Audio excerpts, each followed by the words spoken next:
অবশেষে উত্তর গাজায় ফিরতে শুরু করেছেন হাজার হাজার বাস্তুচ্যুত ফিলিস্তিনি। হামাস চলতি সপ্তাহে আরও ৬ ইসরায়েলি জিম্মিকে মুক্তির প্রতিশ্রুতি দেওয়ার পর উত্তর গাজার বাসিন্দাদের ঘরে ফেরার অনুমতি দেন ইসরায়েলি প্রধানমন্ত্রী বেনিয়ামিন নেতানিয়াহু। বিস্তারিত সঞ্জিদা সিলভিয়ার প্রতিবেদনে। ইসরায়েলের একতরফা হামলায় নিজের প্রিয়জন, মায়ের সাজানো ঘরটুকু আর অবশিষ্ট আছে কিনা জানেন না এরা। তবুও শেষ সম্বলটুকু নিয়ে রওনা করেছেন গন্তব্যে। দীর্ঘ অপেক্ষার পর ঘরে ফেরার এই আনন্দ। গাজায় যুদ্ধ শুরুর পর প্রথমবারের মতো উত্তরে ফিরছেন ফিলিস্তিনিরা। গত ১৫ মাসে এত আনন্দ হয়তো তারা কখনো অনুভব করেননি। স্থানীয় সময় সকাল ৭টা থেকে গাজার আল রশিদ সড়ক দিয়ে ফিলিস্তিনিদের পায়ে হেঁটে যাওয়ার অনুমতি দেওয়া হয়। সৈকতের পাশের সড়ক ধরে প্রিয়জনের হাত ধরে ঘরে ফিরছেন তারা।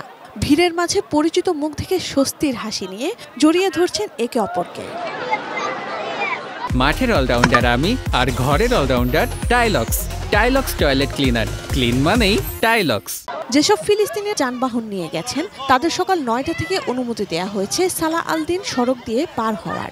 আসবাবপত্র, ব্যক্তিগত জিনিস বোঝাই গাড়ি, ট্রাক নিয়ে দীর্ঘ সারিতে অপেক্ষা করছেন তারা।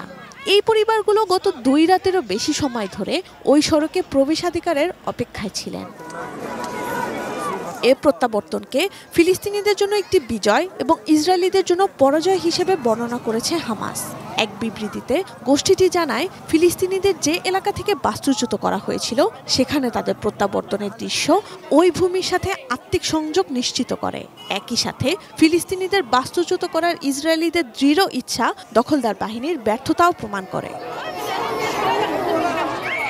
কাতার এর আগে ঘোষণা দেয়, হামাস বৃহস্পতিবার ইসরায়েলি নারীবন্দী আরবেল ইয়েহুদ এবং আরও ২ জনকে মুক্তি দিতে সম্মত হয়েছে।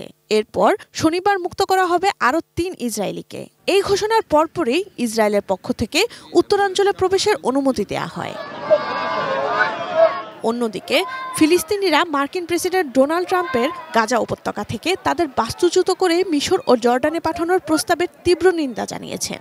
শনিবার ট্রাম্প বলেছেন, অবরুদ্ধ গাজা উপত্যকাকে পরিষ্কারের সময় এসেছে। ফিলিস্তিনিদের সাময়িক বা স্থায়ীভাবে আশ্রয় দিতে মিশর ও জর্ডানের নেতাদের প্রতি আহ্বান জানিয়েছেন তিনি। গত ১৫ মাসের বর্বরতা ও নৃশংসতার পর এ যুদ্ধবিরতি ফিলিস্তিনিদের জন্য কিছুটা হলেও শান্তি বয়ে এনেছে। তবে নতুন করে কোনো অভিযোগ তুলে ইসরায়েল ফিলিস্তিনিদের এ প্রশান্তি কেড়ে নেবে কিনা তা নিয়ে শঙ্কা থেকেই যায়। Sanjida Sylvia, desk report, ATN news.